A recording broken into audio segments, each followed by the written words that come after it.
What's up, everyone? This is Big Bob with Tales of the King. Today we've got a special edition featuring Sose the Ghost all the way from the East Coast. You guys stay tuned. King Life. When I was riding with my club, we wore black and white and there was skulls on the back. So I got in my mind that it was like we seemed like demons riding in rows. So I called it Demons Row. What's going on, everyone? Big Bob with Tales of a King. Welcome back to another edition. Today we got something special, man. We got Sose the Ghost all the way from the Bronx, New York. Sose, thank you for having us, man. Thank you for coming on. As a lot of you guys know, we've been meaning to go out to Sose, but he's in town for a few weeks, so we figured let's make it happen and we'll get him on. Sose is the owner of Demons Row TV on YouTube, the owner of Demons Row Clothing. Recently, you're gonna jump into the rap game. Yeah, I have an album that has been done for 2 years, and I actually started with hip hop way before I even did the YouTube stuff. But yeah, I've had my solo project, Go Savelli, is coming soon. We're shooting all the videos. Everything is recorded. I just need to get the videos because I want to do mini movie style because we're going for that Netflix. Come on, man. Yeah, hell yeah. You're going to be right on there with me, Big Bob. And we've seen a clip of it actually earlier. Man, that thing was, I like the lyrics from the suburbs. Now, correct me if I'm wrong. From the suburbs to the hood, they love me. I'm killing them. Yeah. Those are heavy. That's a broad. I take pride in that because, you know, coming from the Bronx, growing up where I grew up, I'm from the Decatur Ave and Gun Hill. Okay. You know, I came from the bottom, and I've seen both sides now. So I feel like I'm well-rounded. You know, I've seen a lot. Now I'm seeing California. I love it, man. Yeah. Like, we was just in, what was it? We was in Watts. We was in Inglewood. That was in South Central when we went to that party. Like, this is stuff that I saw, like, on TV, Menace to Society, stuff like that. You know what I mean? So actually seeing it now is like, I'm loving it. It's having a good time out here. Well, welcome to California, man. Thank you, brother. One of the questions I have, and I'm sure a lot of you guys are probably wondering, what Demons Row stands for? What is the meaning behind that? Okay, so when I was riding with my club, we wore black and white and there was skulls on the back. So I got in my mind that it was like we seemed like demons riding in rows. So I called it Demons Row. Okay. You know what I mean? Yeah. So basically it's like a connection I have with the whole community when we're riding. It's just like we're rows, we're speed demons, because a lot of people that are like, you know, religious, they think that it's like demon, devil, stuff like that. It's a speed demon, you know, and you know, people jump in the comments and say stuff like that, but it's more of a speed demon type thing and just like a community aspect of us riding in rows. Right. Yeah. Now, and one thing a lot of people may not know, you know, is you YouTube for a living, right? Yes. That is your job. Yeah, it's my full time. Like it's a blessing, man. I love YouTube. The censorship sometimes is too much, but I love it, man. It afforded me to be able to do what I love. And not work, never call anyone a boss again, you know? Right. I was actually working at, I never told anyone this, not many people know, but I was doing mental health work. I was actually, I was working in a psych unit, you know? And I was like there was a situation where I would walk in and it was always like, I brought the light, you know what I mean? And I got tired of being the one that made less than everybody else. Like, I would come into the spot and everybody would be happy, like, yo, we missed you or whatever. And it was like, when check time came, my checks wasn't adding up. And it's like, damn, why is people making double what I make? So I said to myself, you know what? After this job, I will never work for anyone again. And I did it. So, you know, by the grace of God, you know, thank you, man. Definitely. Thank you. And if you guys don't know, once again, like always, everything will be down below, his links and his Instagram and the YouTube and all that. Now, you grew up in Connecticut or the Bronx? No, I grew up in the Bronx, New York. Yeah. And you got involved in the streets and gangs and all that? Yeah, I was in gangs since I was little. Like, we had our little gangs that we made up when we were younger. And then I went Crip eventually because my cousin came home from Green. And at that time, Green is a correctional facility. Okay. He's my younger cousin. And when he came home, he was Crip. And, you know, like Bloods from around my way try to run down on him and all that. And I was already known around my way.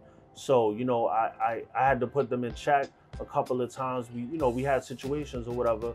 And I decided to get down with my cousin. I used to tell him, like, yo, why you why you rocking with this? And they not there for you. I'm the one cleaning up your mess. But then eventually, you know, he was my cousin, so I got in where I fit in, you know? Right. Yeah. Now, when you say for, around the way, is that like your street, your block? Yeah, well, yeah. I'm from Decatur Ave in Gun Hill and 205th Street. And where I grew up, they were kind of like up the block. Okay. And there was a day that they chased them down the block, and it was a whole thing. And I came. Certain people didn't know he was my cousin and stuff like that because he was locked up for a couple years, and it was a mess, man. It was a mess. But I was in it for like 12 years, bro. Wow. Yeah, I was connected with Watts, everything. Like I was Grape Street, so I was dealing with, you know, Jordan Down projects and all that. I was dealing with some of the big homies out there. I was really into that world at the time. Right. Yeah. And so when was the changing factor? I guess if you, I don't know how, getting out or I don't know what you call it. So that same cousin caught issues with another set that was they were actually Grape Street too, but they were a different kind of set. And I had a home invasion where I almost got killed, had a gun to my face, everything. I don't know how I didn't, you know what I'm saying? By the grace of God, I got out of that situation, and I just felt like the loyalty wasn't there after that, and I just couldn't trust anybody no more. And it was rough, you know what I'm saying? Because I've been shot before, but the mental, can we curse on here? Or yeah, you're good. Yeah. All right, so the mental fuck job of like, the home invasion is worse than getting shot because it's mental. Like, yo, they can get you at any moment. Like they could just run in when you're not, you know, aware or whatever, you know? So yeah, after that, I distanced myself from the whole gang world, you know? Yeah. And is that what led you into the motorcycles, or? I had a friend, Arson. He was in the clique, and which was a AC, MC, SC.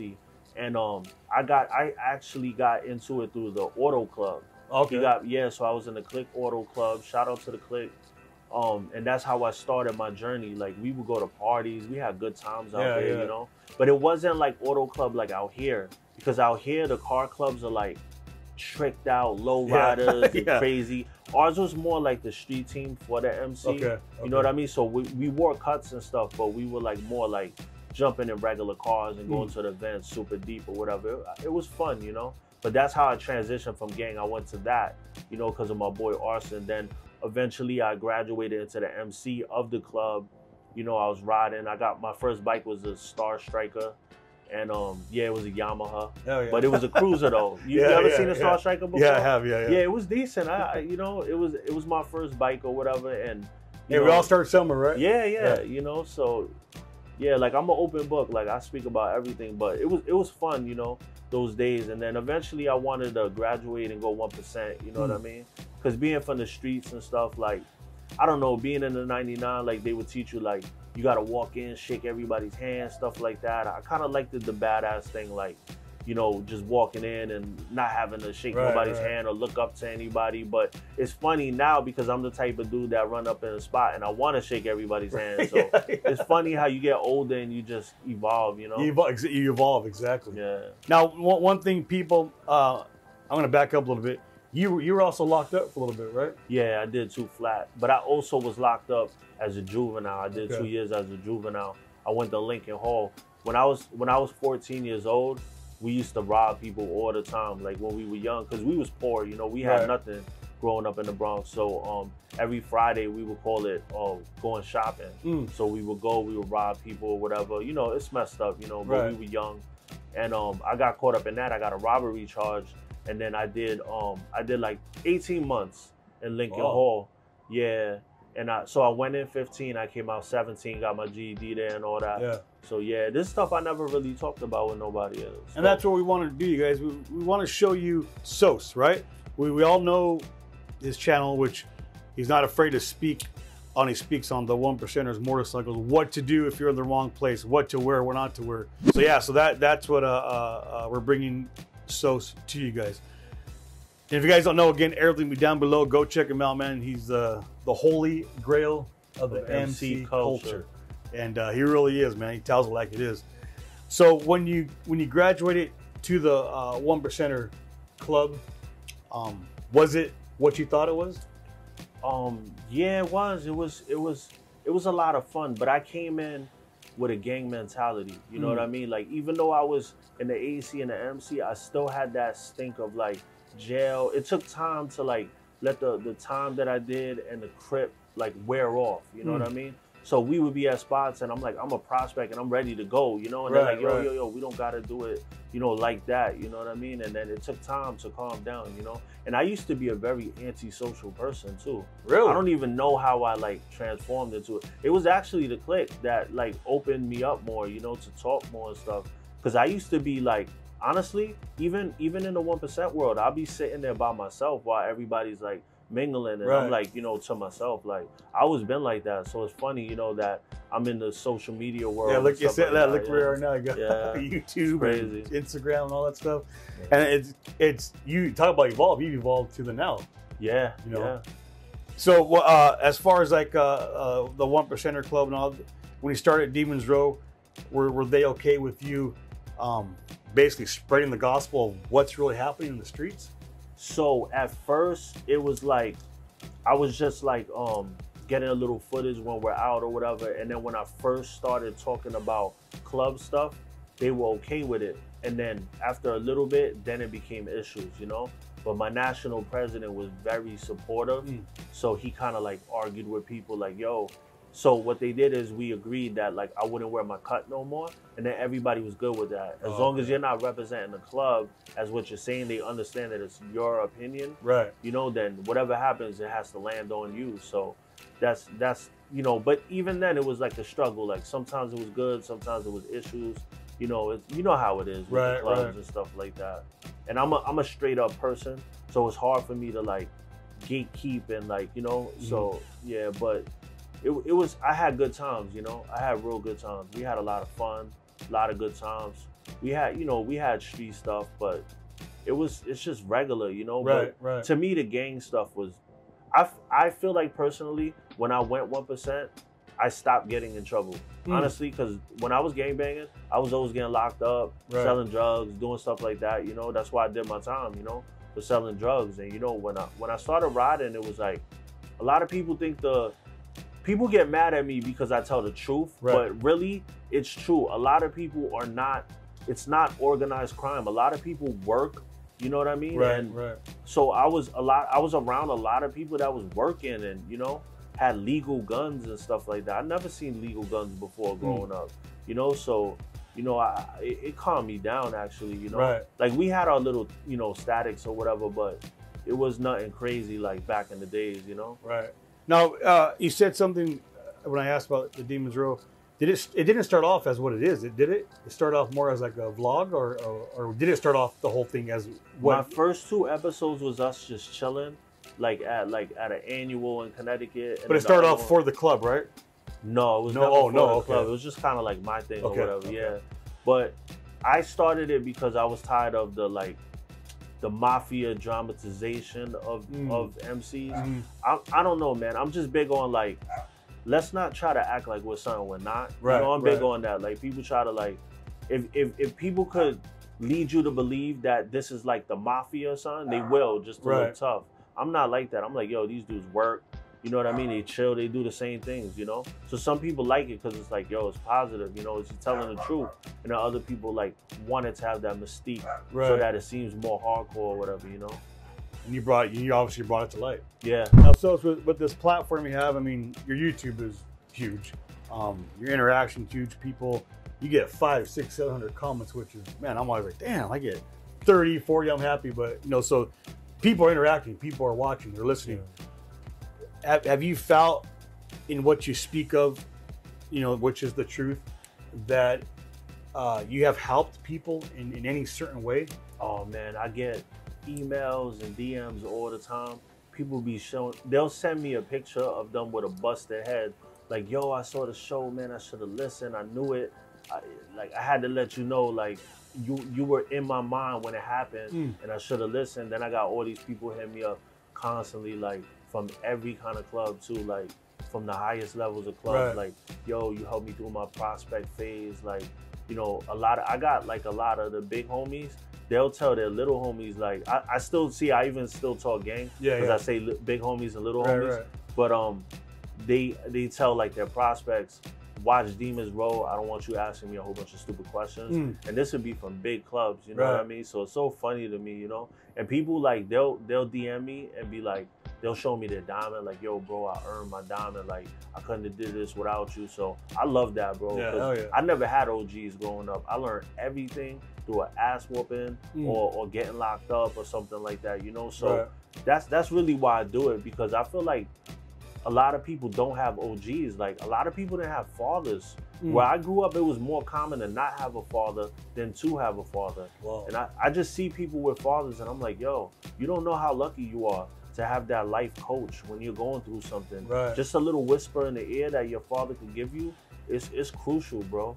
So I look at it as like, not that I'm saying they're like my sons or nothing, but there's a lot of young people that don't have a father. So they, you know, they look to me for guidance. And I love it, bro. Like, I love just blessing people and giving positivity, you know? And that's the thing, even through, right, what you're speaking through the motorcycle culture, you know, whether it's Outlaw, 99, you're not glorifying anything.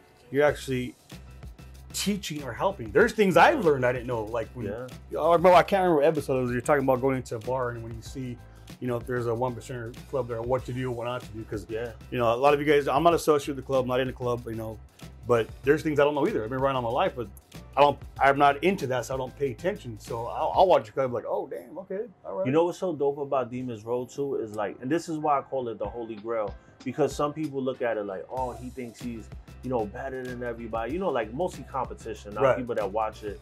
But it's because I'm big into Templars and stuff like that. And I feel like we have some of the secrets, but I learned from people in the comments, all that. Like, we turned it into a community. Like, if I don't know something, they're giving me knowledge, you know? So we're all just exchanging information and knowledge. So it's a beautiful thing, bro. Hell yeah. No, and keep it up, man. Again, you guys go check him out. Demons Row, it's underneath. And you also have a personal, or is it a personal YouTube? Or? Sose the Ghost channel. The format of it is that I ride and I talk about stuff about my life, about the culture. Like, I've done everything from like talking about, you know, being shot, what it felt like, and, you know, to like just MC protocol and stuff like that. And the format is more riding, you know, with the GoPro, and it's fun. It's really fun. And we're gonna get out there soon. I'm gonna ride with Sose out there on the East Coast, man. I'll have to figure it out, get me a bike or something. We're gonna get out there and we'll get some good content. Now, have you ever had been in a situation from the channel where you were stuck, like you were like, oh wow, creatively, or no, like as far as like maybe someone hitting you up or like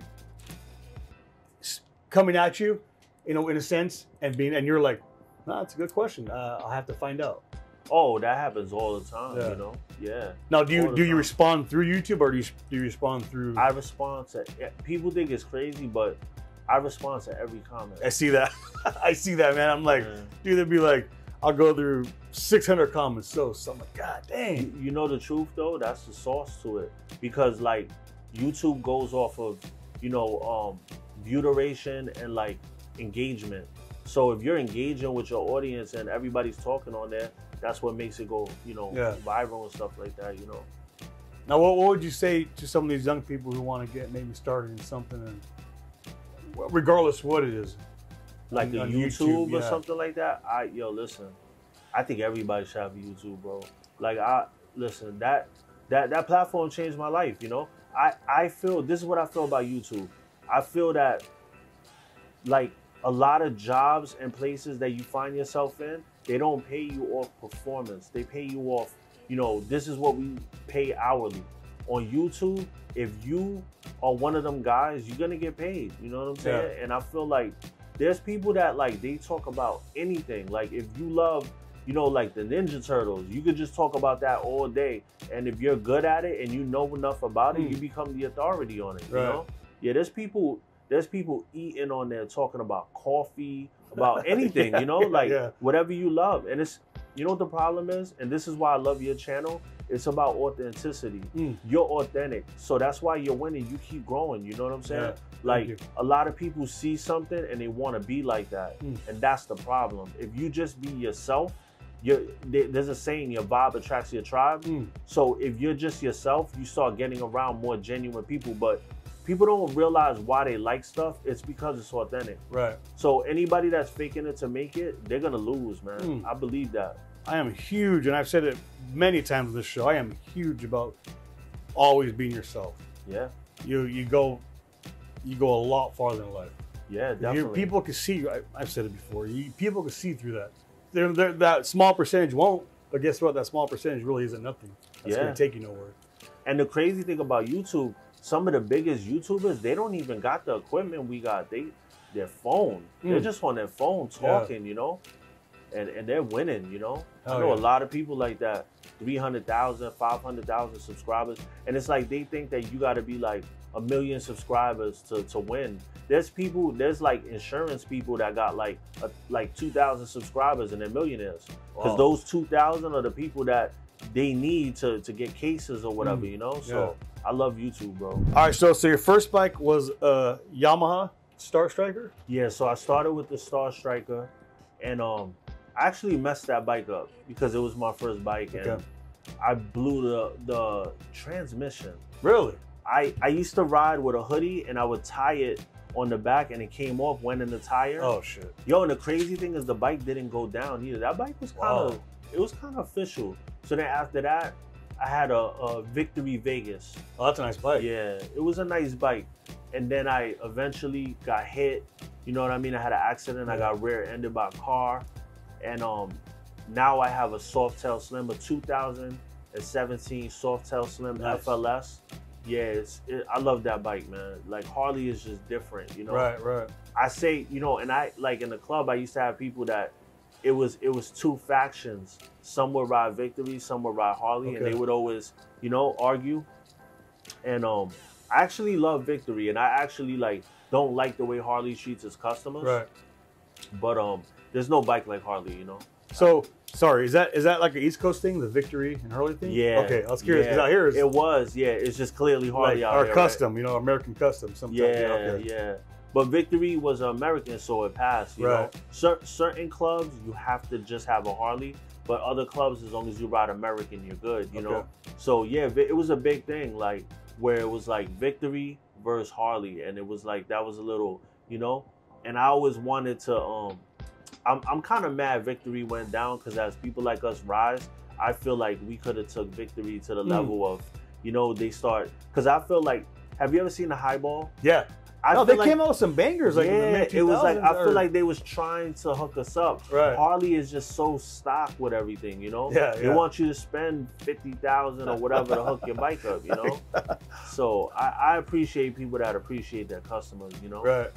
But yeah, like the Softail Slim, it's just different. I ain't gonna lie, like a Victory feels more like, I don't want to say plastic, but I feel like when you're on a Harley, it feels like metal, like, you know, solid, you know? It's different. Have you ever rode a Victory before? No, I never have. All right, yeah. But for a while, I was looking at the Vegas. Yeah, the Vegas was dope. I like the Highball. My bike is kind of hooked up like a Highball too, with the white walls and it's black, you know, and with the high apes, you know. Now you got some of that West Coast flavor on it as well, right? Yeah, definitely. Well, actually, shout to Malo from Junior's Custom. Okay. He's actually putting this logo, my logo. Oh, nice. On the back, on the fender. Nice. And he's gonna put Demon's Row on the sides with some lightning and stuff. So yeah, it's gonna be dope, man. I'm excited. I'll probably be the only person on the East Coast with some like choloed out style type bike. Yeah, I'm stunting hard out there now, man. Now what you got? What do you got right now? Apes. Apes, yeah. And where are those from? All right, so I got the Apes. Like, shout to Lydia. She's basically the one, you know, tricking my bike out. I got the Factory 47, 8 hangers on it. There's 16s. I believe they're called meat hooks. Okay. I believe that. Oh, they come down. Yeah. I got those. And then, see, out where I'm at, they have, like, it's different from out here. You could have them super high. On the East Coast, you can't do that. Oh, really? They'll try to pull you over, yeah.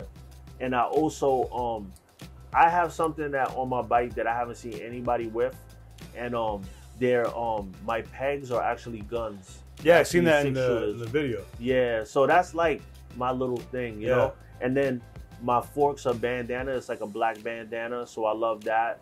And I'm actually gonna put fishtails on it because I have Factory 47 crash bars, the front, but I have the back ones too, but I can't put them on until I get fishtails because of the way my pipe is on the side.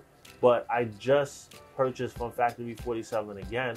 This sounds like a Factory 47 commercial. No, we've had their Factory 47. I got these like big ass. I don't know if it's like a 4.4 or something, but it's a big ass gun.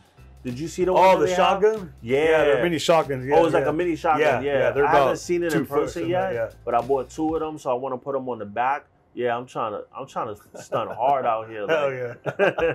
Next, you need an air ride, a sound system. Yeah, that's true, man. I didn't even think about the air ride. You're gonna be all chilled out right there. But you don't see that in the East Coast really. Like, you don't see it too much. People are more. It's because the roads are so beat up, bro. Like, but you'll see like certain people will have like the drag bags, right? And like they'll have that tricked out kind of style, but not like out here, you know. Like the art out here is just it's unmatched, you know. Like that Vikla Cholo style is it's unmatched. Nobody's doing nothing better than that, you know. You know what, and even my bike, you know, what we did to mine wasn't planned. It just happened. It went that way. But some of these guys, they're ridiculous in a good way, not in disrespectful way. Just like unreal. Like, wow, that's a motorcycle. Malo did your bike too? No, my buddy did. Oh, okay. No, but just, you know, some of the engraving and the graphics of the paint. Malo, he's one of the best with the portraits and all that. You know what I mean? It's like just insane to me. I just, every time I could see, I go to 100 shows, and every time you're just blown away. It's like, wow, look at this. You know? What's really amazing to me, and I seen it for the first time out here, is the way you guys engrave on the bike. Like, I saw the ape hangers was like carved. That's amazing art, bro. That sets everything off. I mean, it just makes that bike pop. Even I need to get with somebody for that. Yeah. No, we could. We had an episode here with Dago Ding. He's the one who does that? Well, he's one of them. There's a lot, but he was on the show, last year, and but it just I got a buddy, the guy who built my bike. He did accents of engraving. So it's just, you know, like I think the tips of his fishtails, like his air cover, just little things that was just wow. Yeah. With it, just made that bike pop more. You know. Then you got the dudes that just go off, just bars, pipes, covers, you know, everything. Just like, man, there's so many different levels, and it's amazing. It's amazing. You know what's crazy to me too? Like, when I was like, even from young, I always been the type of person where I didn't want to like fit in, and I noticed like on the East Coast, growing up, it was like everybody was trying to fit in, and I noticed like I feel so comfortable in Cali. And I've noticed it's because everybody wants to stand out in their own way. Right. Like the way they are with the bikes, they want to have it a certain way. Like, I see dudes customize their shades. And I've always been like that. Like, I always wanted every little thing customized. And I never understood why, like, nobody else thought like that. And then you come to Cali and everybody's on that time. It's like, oh, like, did they drop me on the wrong coast or something? Like, The penguin, or not penguin, it's a pigeon. Stork. Sorry. Like someone they will correct just dropped me in the wrong hood. Like, growing up in New York, I never felt like I fit in. I always felt like it was moving too fast, and it was just super grimy, and you know. And then coming over here, I'm starting to feel that like, oh man, this is more laid back. This is more my speed, you know. Because New York is rough, bro. New York is rough, man. But I know out here it is too. You know, it has its parts, but just the way we grew up in the Bronx, it was rough, bro. It was always go.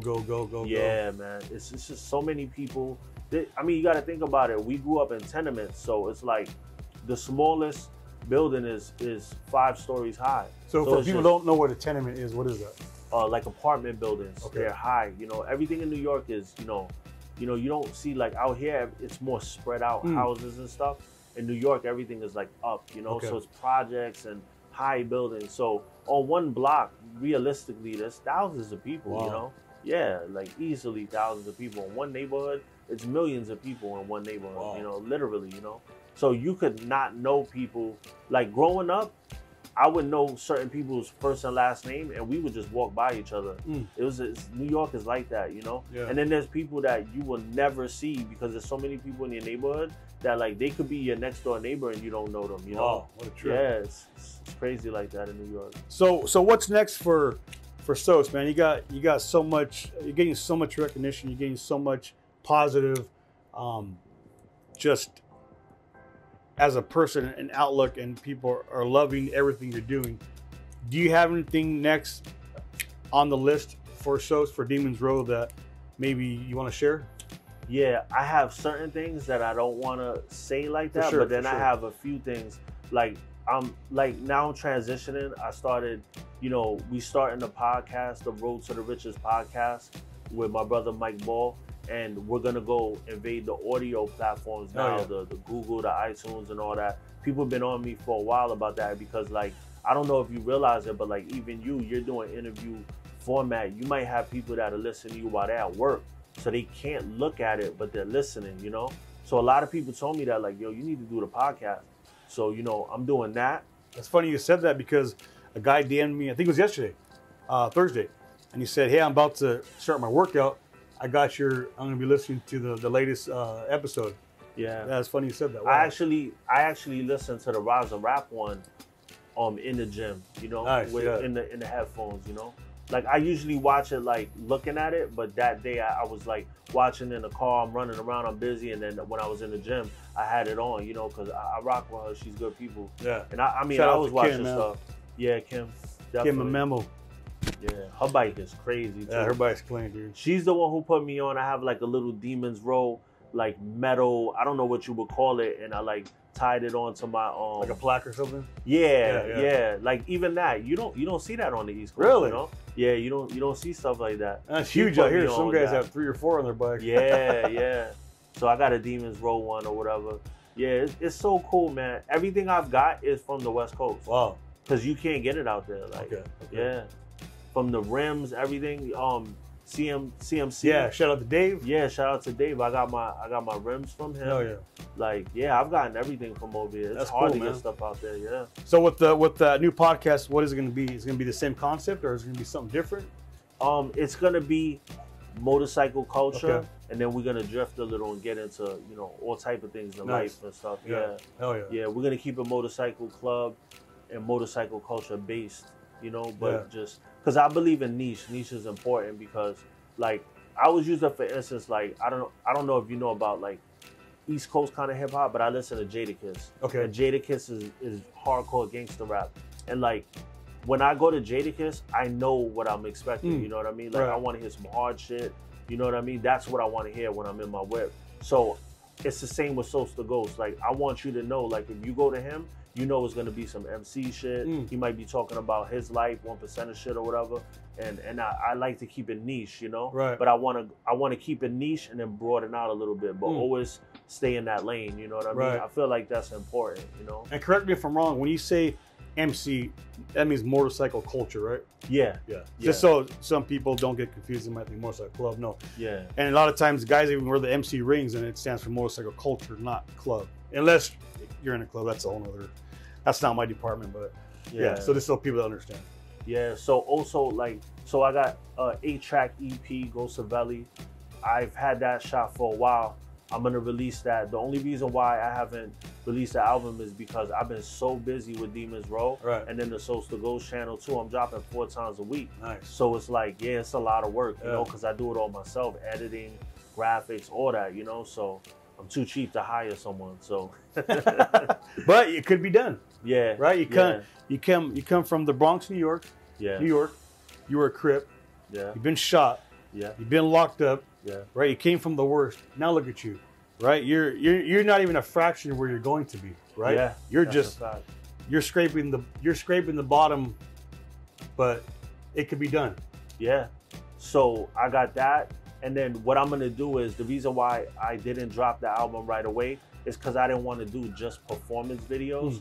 I wanted to do like mini movies about the culture. We got to talk about that too, because I want everybody that's actually living this lifestyle to get the light.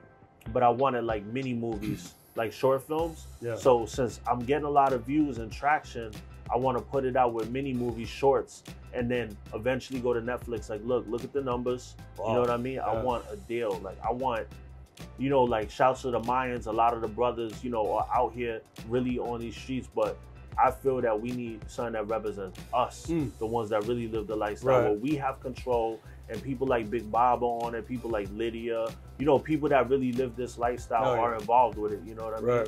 And I believe that you're a star, Lydia's a star. You know, a lot of these people, Raza Rats, they're all stars in their own way, you know? And I feel like this community is, the only one who's cashing on this community, I feel, is Harley.